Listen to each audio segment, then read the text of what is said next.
Deus é bom, irmãos. Deus é maravilhoso. Não é o jargão. Deus é bom o tempo todo. O tempo todo, Deus é bom. Isso é uma verdade que precisa ser vivida na nossa vida. Irmãos, nós vimos aqui esse vídeo do batismo. Nós vimos aqui pessoas sendo transformadas pelo Evangelho. Pessoas que reconheceram Jesus como Senhor e Salvador da sua vida, entregaram as suas vidas a Jesus e foram às águas. Como eu fico feliz de ver pessoas sendo transformadas. Mas nós entendemos e sabemos que não é fácil chegar nesse dia, tomar essa decisão. Existe um caminho a percorrer. Existe um caminho que muitas vezes nós idealizamos, nós sonhamos. Eu tive algumas conversas com o Robson, por exemplo. E nessas conversas que nós tivemos, quantas vezes nós falamos de como é difícil a gente trilhar esse caminho. Um caminho em direção a Jesus. E todos os dias nós trilhamos esse caminho. Todos os dias nós lutamos por alguma coisa na nossa vida. E quanto mais a gente se aproxima do Senhor, mais Ele vai nos mostrando aquilo que nós precisamos mudar. Irmãos, hoje nós comemoramos o Dia das Mães. E se tem algo que me chama a atenção nessa data, é que o amor de uma mãe por um filho é algo incrível. E quando nós olhamos para o Senhor, nós também retratamos esse amor na vida de Deus por nós, enviando o seu filho para morrer na cruz. Quando nós olhamos para um amor de uma mãe, um amor que não mede esforços, um amor de alguém que aguardou a chegada daquele filho, sonhou com aquele filho, idealizou, às vezes até projetou tantos e tantos sonhos naquela criança. E quando aquela criança nasce, às vezes nós passamos por algumas lutas, algumas dificuldades. Há um tempo atrás, eu morei no Jardim Botânico quase a minha vida inteira. Eu passava ali pela BBR, quem conhece a BBR, é um centro de reabilitação que tem ali no Jardim Botânico, referência para crianças especiais, para adultos também. Esse local, por várias e várias vezes, eu vi ali algumas mães que chegavam cedo naquele lugar, com seus filhos, vindo de longe, carregando aquela criança no colo, às vezes a mãe pequenininha, franzina, magrinha, e carregando aquele menino pesado, grande já, e monta a cadeira de roda, desmonta, entra no ônibus, horas de viagem, faz o tratamento, tem uma marmitinha ali dentro, ela dá comida para ele, ela come. Uma mãe que é apaixonada por um filho, ela não mede esforços, ela vai até aonde a sua força, às vezes nem aguenta mais, porque ela quer dar o melhor para o seu filho. E quando nós olhamos para o Senhor, nós também conseguimos enxergar isso no relacionamento com Ele. O nosso Deus, Ele nos ama de tal maneira, que Ele vê assim, Ele fala assim, é meu filho, é minha filha, e o que eu puder fazer por ele, o que eu puder fazer por ela, eu vou fazer. Irmãos, eu pensava numa palavra para esse dia de hoje. Eu falei assim, eu queria sair um pouquinho do tradicional, de falar, dar uma mensagem no Dia das Mães. Nem todos aqui ainda são mães, mas todos somos filhos. Todos nós somos filhos. Todos nós fomos gerados no ventre de uma mãe. Você talvez não tenha tido a sua mãe presente ali, às vezes até dentro de um abrigo, dentro de um orfanato, alguém que te criou você, mas alguém exerceu o papel de mãe na tua vida. Às vezes até um pai, né, que foi pai, cuidou de você, como uma mãe também. Temos exemplos aqui. E quando eu pensei nesse texto, eu falei assim, Deus, é essa palavra. Eu lembrei de uma mulher que a Bíblia retrata lá em Mateus capítulo 15, depois lá em Marcos capítulo 7. O texto vai dizer que essa mulher é a mãe de uma menina endemoniada. a mãe de uma menina endemoniada. E quando eu olho para esse texto, eu vejo uma mãe que lutou pela sua filha, uma mãe que não desistiu da sua filha, uma mãe que tem muito a nos ensinar. Eu queria convidar você a abrir a sua Bíblia lá em Mateus capítulo 15. Nós vamos olhar para essa mãe aqui, e nós vamos entender o que o Senhor deseja falar conosco nessa noite. A minha mãe, volta e meia, eu e meu irmão saíamos, às vezes, naquela época não tinha celular, saíamos à noite, e a mãe ficava preocupada, que horas que esse menino vai chegar? Já são 2 horas da manhã, até agora ele não apareceu, não chegou em casa, e o coração fica apertado. Ontem nós saímos de lá do batismo, fomos almoçar, e aí terminamos o almoço, meu filho estava de moto, ele saiu de lá, e daqui a alguns minutos, assim, sei lá quanto tempo, eu mandei mensagem. Falei, Mateus, onde você está? Chegou em casa, está na praia, o que você está fazendo? E ele nada de responder. Aí o coração já começa a ficar como acelerado, preocupado. Ele falou, pai, daqui a pouco passou um tempinho, ele mandou a mensagem, pai, fica tranquilo, eu estou aqui na sede, estou ajudando aqui a carregar o caminhão. Eu falei, glória a Deus pela tua vida, meu filho, fique em paz aí.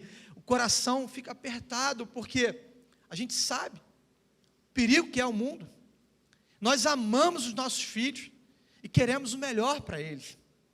E esse texto eu queria ler com você nessa noite, Mateus capítulo 15, versículo 21 em diante, até o versículo 28, relata a história dessa mulher, uma mulher cananeia, uma mulher que amava a sua filha. O texto diz assim, depois que saiu daquele lugar, Jesus retirou-se para a região de Tiro e Sidom. Uma mulher cananeia, natural dali, veio a ele gritando, Senhor, filho de Davi, tem misericórdia de mim, minha filha está endemoniada e sofrendo muito. Jesus, porém, não lhe respondeu nenhuma palavra. Então os seus discípulos se aproximaram dele e pediram, manda embora, pois vem gritando atrás de nós. Ele respondeu, não fui enviado, senão as ovelhas perdidas do povo de Israel. A mulher veio, adorou-o de joelhos e disse, Senhor, ajuda-me. Ele respondeu, não é certo tirar o pão dos filhos e lançá-lo aos cachorrinhos. Ela, porém, disse, sim, Senhor, mas até os cachorrinhos comem das migalhas que caem da mesa dos seus donos. Jesus respondeu, mulher, grande é a sua fé, seja feito conforme você deseja. Naquele mesmo instante, a sua filha foi curada. Louvado seja o Senhor. Feche seus olhos, vamos orar. Pai, essa é a tua palavra, Deus.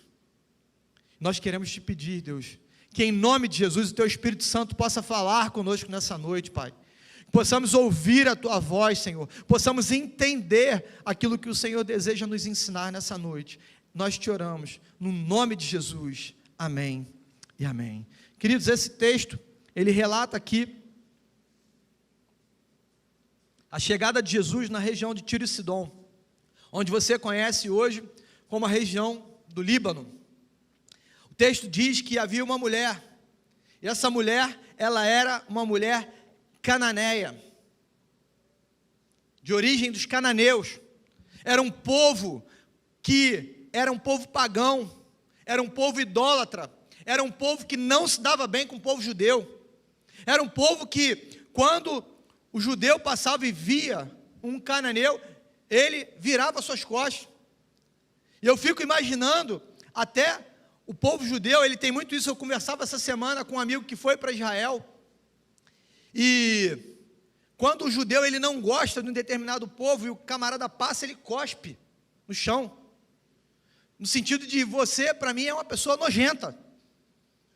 Eu fico imaginando aquela mulher, ela recebeu uma notícia, Jesus de Nazaré está passando aqui. Jesus, ele realizou muitos sinais e maravilhas. Jesus, ele operou muitos milagres. E se esse homem está passando aqui, a minha esperança foi devolvida. Tem algo que eu preciso pedir a ele. Se ele está passando aqui, não é à toa. Eu vou lá, eu vou clamar pela minha filha. E ela então se aproxima de Jesus.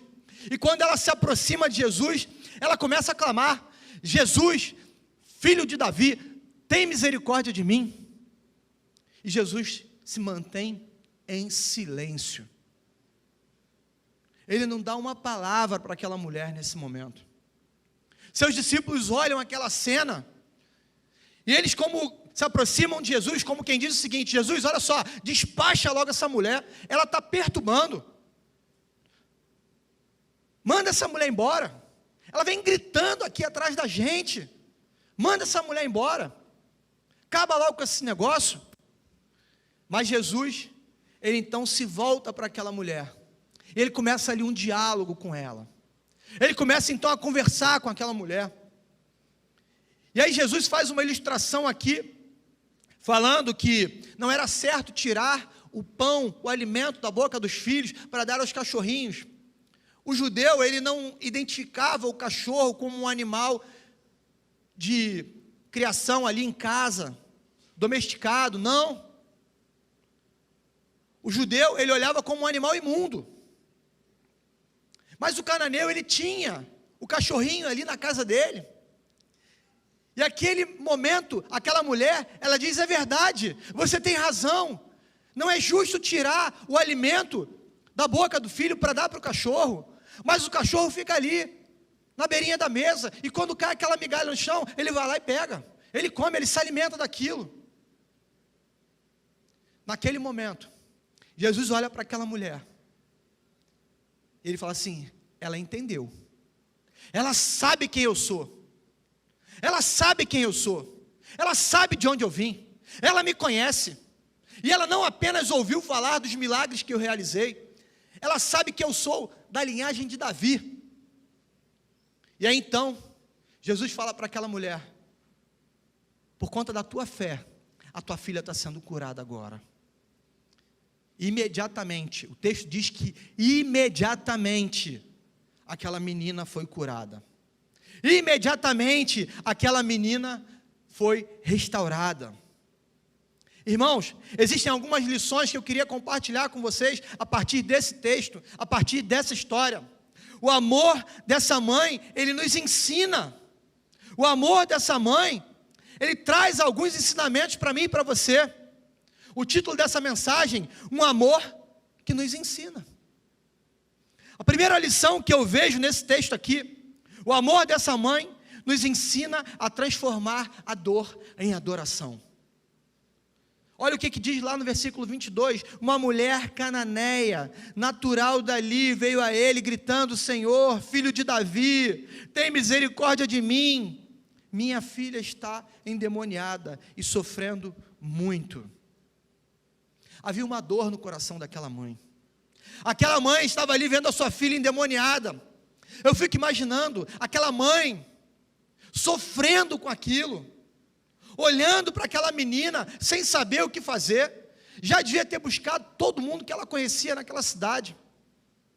Gente, pelo amor de Deus, alguém ajuda. A minha filha está endemoniada, eu preciso libertar essa menina. E nada acontecia. E nada mudava na vida daquela menina. Até que ela ouve falar de Jesus. Até que ela ouve falar que o Messias estaria passando ali. Jesus, filho de Davi, estaria passando naquele lugar.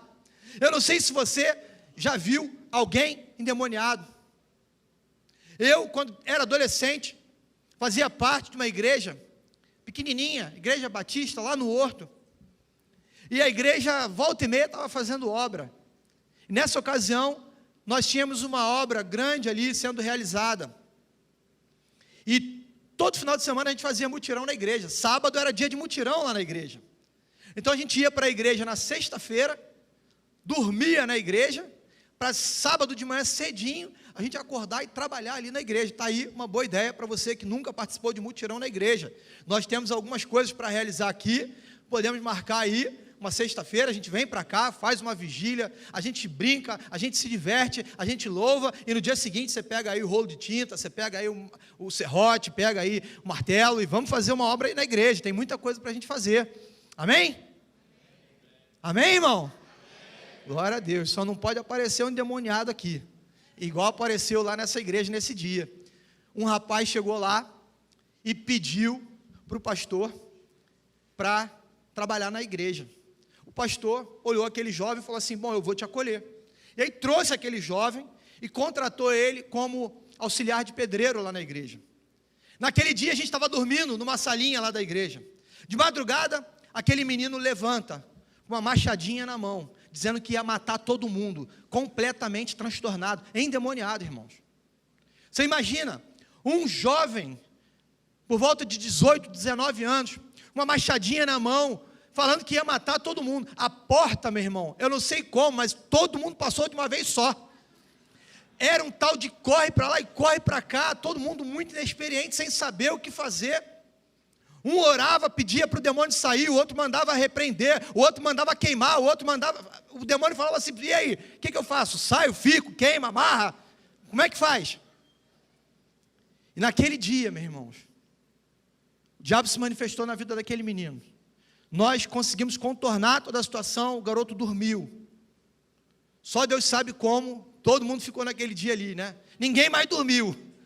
Era igual o quartel, esquema de vigilância, né? Você dorme e fica ali 1 hora na vigília.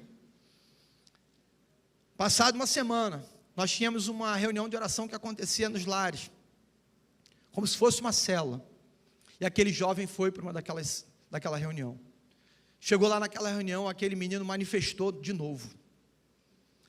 Eram 4, 5 pessoas ali tentando conter o rapaz, para ele não se machucar, e dando palavras de ordem, o demônio sair.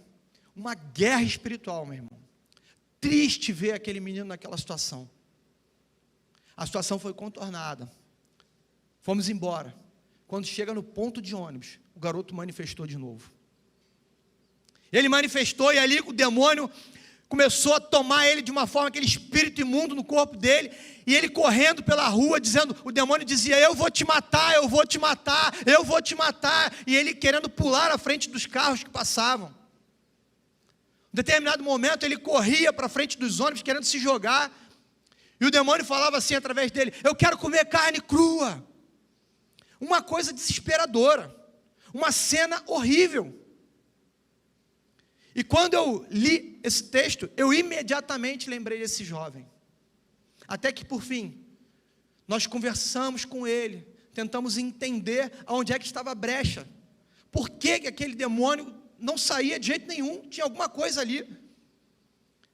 E ele tinha um problema que era mentira. Ele mentia o tempo inteiro. E aquele jovem, ele tinha saído lá do sul do Brasil para vir tentar a vida aqui no Rio de Janeiro. E a sua mãe era mãe de santo. E ela falou: se você sair daqui e você for para o Rio de Janeiro, eu vou mandar o demônio te matar. E aquela mãe que tinha autoridade sobre aquele jovem, declarou isso sobre a vida dele. Então nós começamos a fazer um trabalho para que ele pudesse romper com aquilo, para que ele parasse com aquelas mentiras, para que ele fechasse aquela brecha. E aí então o demônio deixou aquele jovem. Irmãos, cenas terríveis. E quando eu olhei para esse texto, eu fiquei imaginando a mãe dessa menina passando pelas ruas daquele local. Ela passando pelas ruas e todo mundo apontando para ela: olha lá a mãe da menina endemoniada, olha lá a mãe daquela doidinha, olha lá a mãe daquela menina que o demônio joga para um lado, joga para o outro, faz isso, faz aquilo outro, rotulando ela. Triste. Mas essa situação, ela muda quando essa mulher, ela entende que Jesus estava passando naquele lugar. Ela transforma a tragédia da sua vida em um local de adoração. A dor daquela mulher, ela pavimentou todo o caminho dela até a presença de Jesus, de maneira que ela foi completamente transformada quando ela chega aos pés do Senhor Jesus. E o texto vai dizer que aquela mulher, ela diz: Senhor, filho de Davi. Ela reconhece a autoridade que havia no nome de Jesus. Ela reconhece quem ele era. Ela conhecia, não apenas de ouvir falar, mas ela sabia que Jesus tinha poder e que ele era da linhagem de Davi, era o Messias esperado. E aquela mulher apresenta-se diante do Senhor e ela então tem a sua vida completamente transformada. A nossa dor, ela precisa ser transformada em um local de adoração. Não é fácil, irmãos, eu sei que não é fácil. Quantas vezes você luta, você passa por dificuldade. Eu lembro daquele jovem famoso que ficou aí nas redes sociais, Nick. O nome dele, se eu não me engano, é Nicolas. E ele nasceu com uma doença chamada tetraamelia, uma síndrome que acontece dentro do útero. E ele não tinha os braços e as pernas. Esse jovem conheceu Jesus. E ele começou a percorrer o mundo inteiro, dando seu testemunho. De alguém que ama ao Senhor. De alguém que encontrou sentido na vida, que a sua dor não poderia paralisá-lo, mas que a sua dor seria um lugar de adoração a Deus. A sua dor serviria para levar pessoas a adorar ao Senhor. Quantas vezes eu e você ficamos paralisados, completamente paralisados diante da dor? Mas o Senhor te chama nessa noite para que você consiga vencer, romper com essa dor. A Bíblia vai dizer lá em Romanos capítulo 8, versículo 31, que diremos, pois, diante dessas coisas? Se Deus é por nós, quem será contra nós? Irmãos, não importa o tamanho da nossa dor, não importa o quanto você sofreu, ou você até esteja sofrendo, mas eu quero dizer para você o seguinte: você hoje está aqui, diante de Jesus, o filho de Davi, ele está aqui nessa noite, e ele quer transformar a sua dor num local de adoração. A sua dor precisa ser transformada num local de adoração. A segunda coisa que nós aprendemos aqui, o amor dessa mãe nos ensina a enfrentar a rejeição. Olha o que diz lá no versículo 23, na parte B. Então seus discípulos se aproximaram dele e pediram: manda-a embora, pois vem gritando atrás de nós. Aquela mulher enfrentou a rejeição de alguém, de um povo que pregava o amor. Os discípulos falavam de Jesus, pregavam o amor, ensinavam que deveríamos viver uma vida de amor, mas na hora que uma mulher cananeia se aproxima e pede ajuda, eles ignoram aquela mulher, eles rejeitam aquela mulher, eles repudiam aquela mulher. Jesus estava em silêncio, mas os seus discípulos rejeitaram aquela mulher. Os seus discípulos olharam para aquela mulher e falaram: você não é bem-vinda aqui, você é uma persona não grata aqui.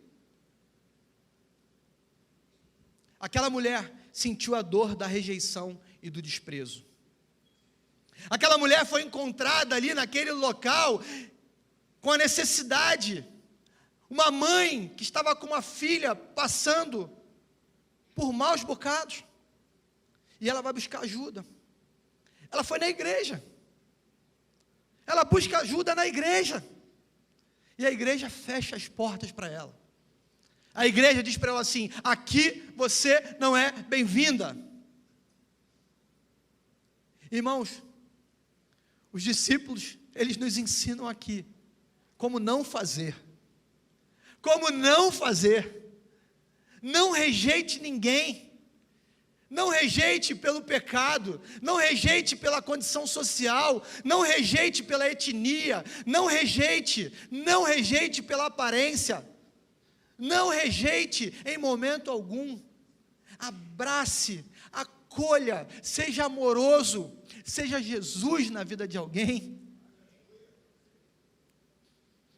Aquela mulher foi desprezada, aquela mulher olha para aqueles homens,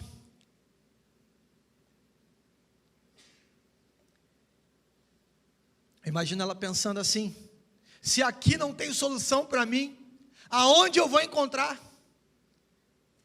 Se esses homens que falam de amor, se esses homens que tentam o tempo inteiro passar a boa nova do Evangelho, eles não me acolhem, eles não me abraçam, eles não estendem a mão para mim, Aonde eu vou encontrar? Aonde eu vou encontrar?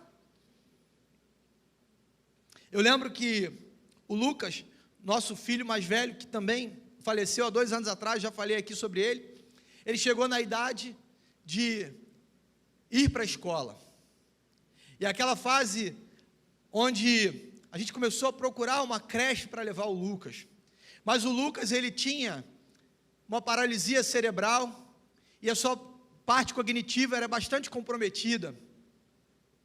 E naquele momento a gente começou a procurar a escola, e procura, vai para cá, vai para lá, vem para cá, vem para lá, e encontramos uma escola que tinha uma estrutura muito bacana. Entendemos assim, aqui é o lugar, o Lucas vai estudar nessa escola. Fizemos uma reunião lá na escola, e aí mostraram toda a escola, mostraram para a gente todo o local, ficamos apaixonados pela escola.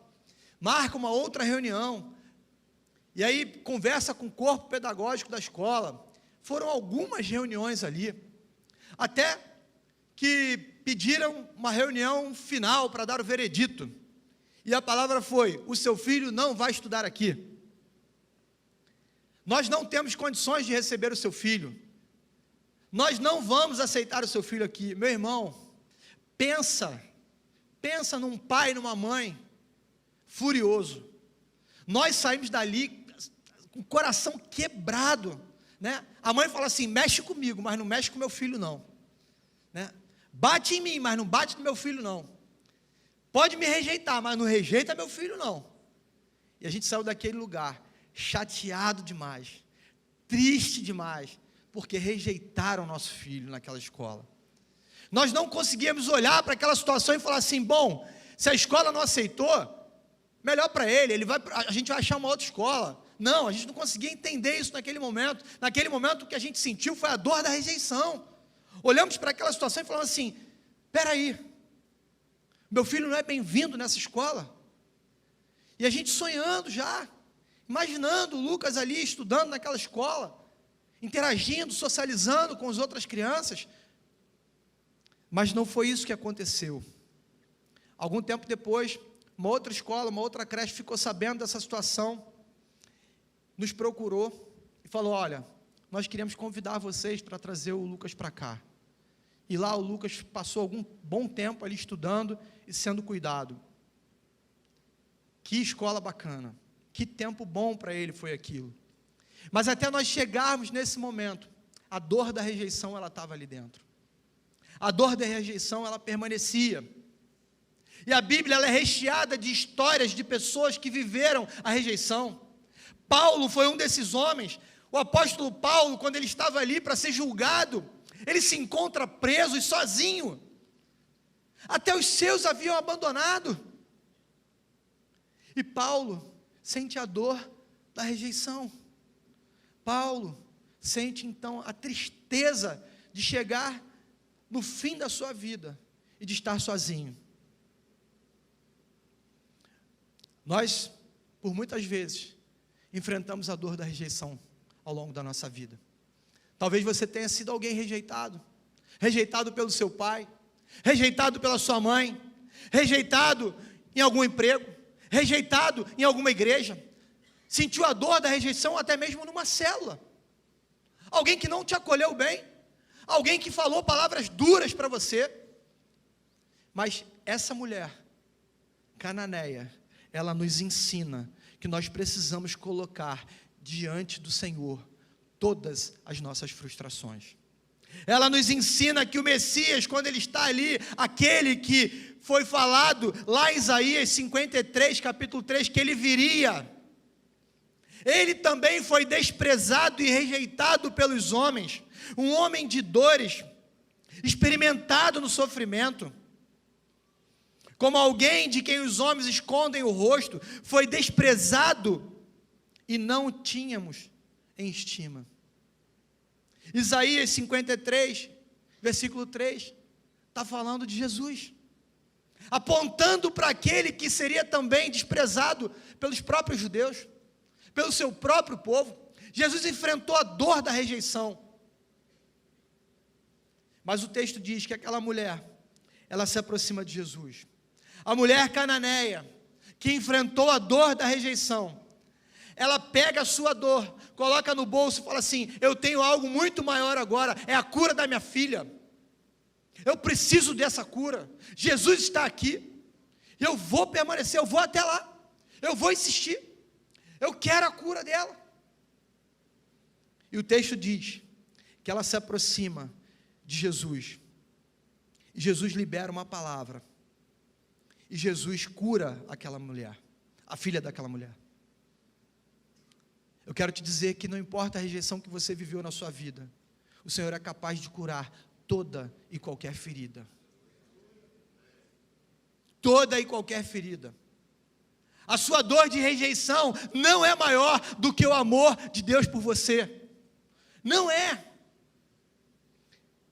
Terceira coisa que nós aprendemos nesse texto: o amor dessa mãe nos ensina a resistir ao silêncio de Jesus. Olha o que diz lá no versículo 23. Mas Jesus não respondeu nenhuma palavra. Jesus não lhe respondeu nenhuma palavra. Irmãos, eu não sei quantas vezes você orou e Deus ficou em silêncio para você.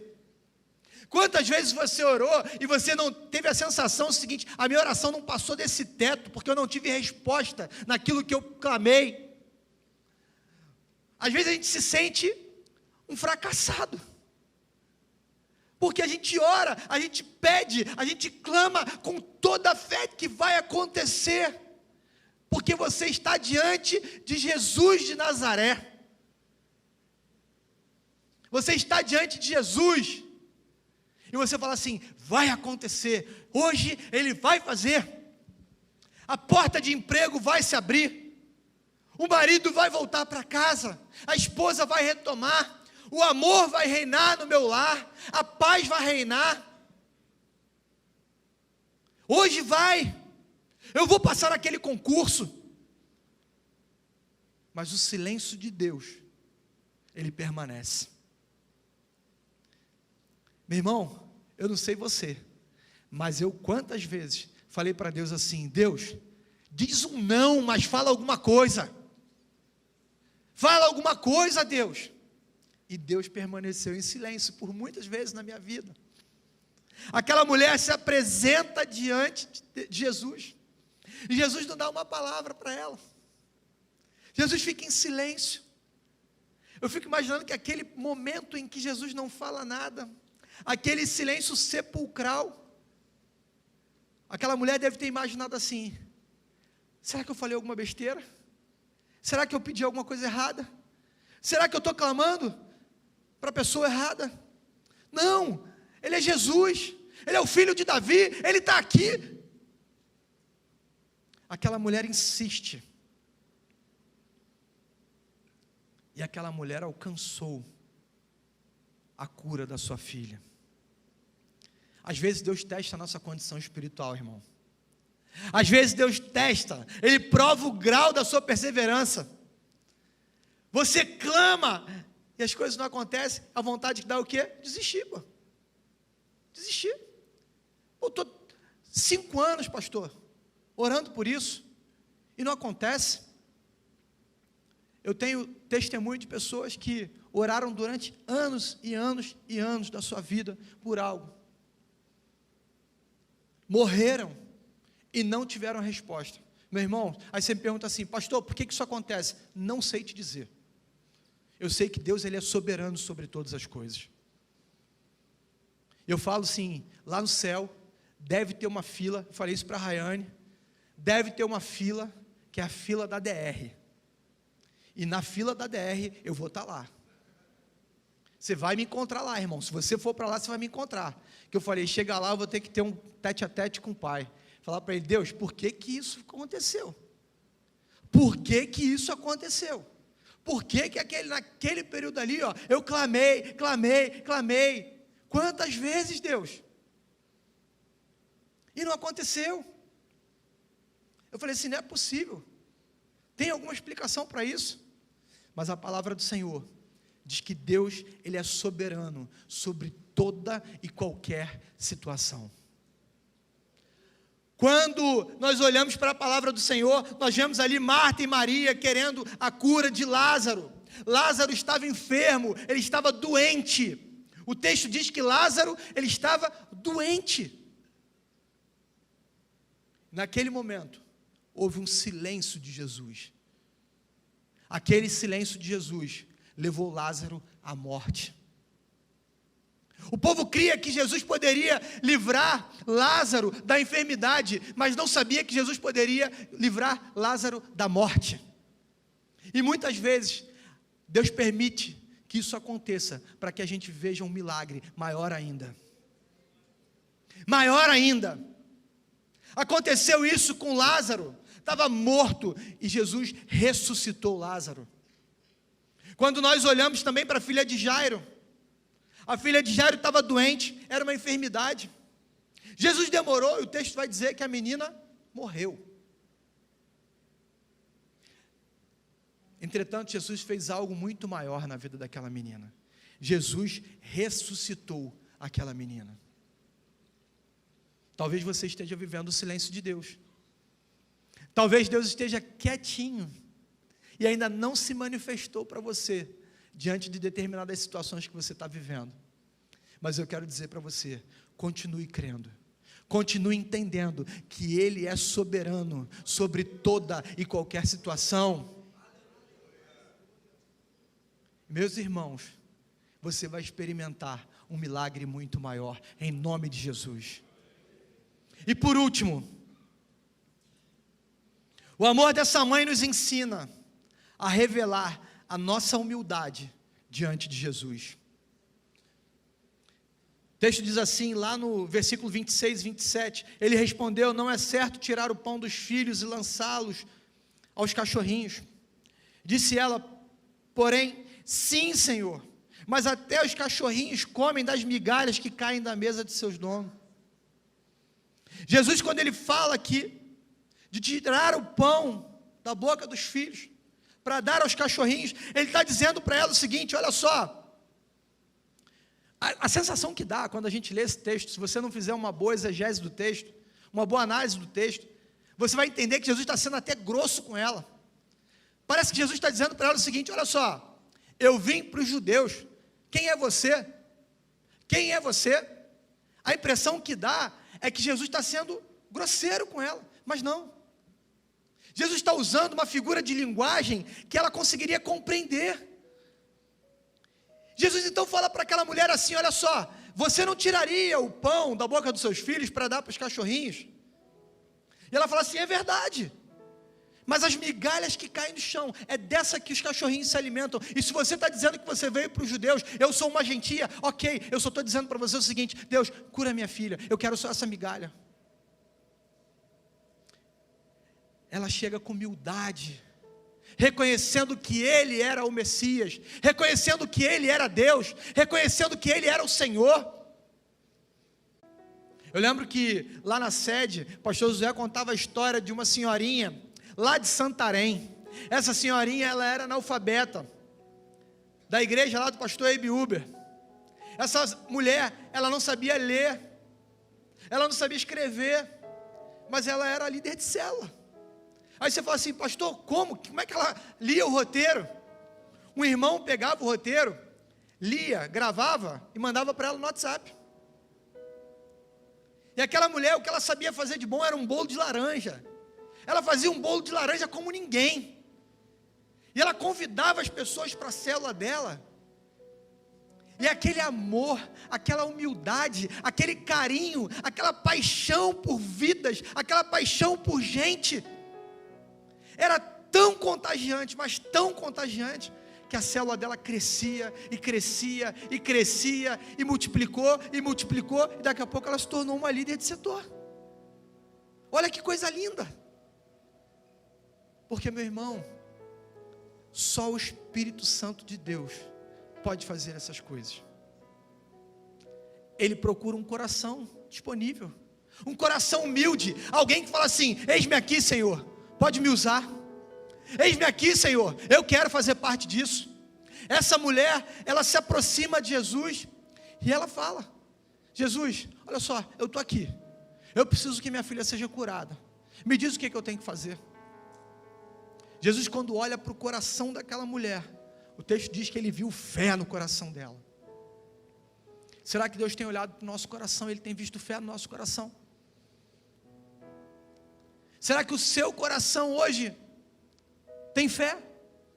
Será que o seu coração hoje é dominado por essa humildade de se aproximar de Jesus e reconhecer quem Ele é e quem nós somos? Baixe sua cabeça, feche seus olhos.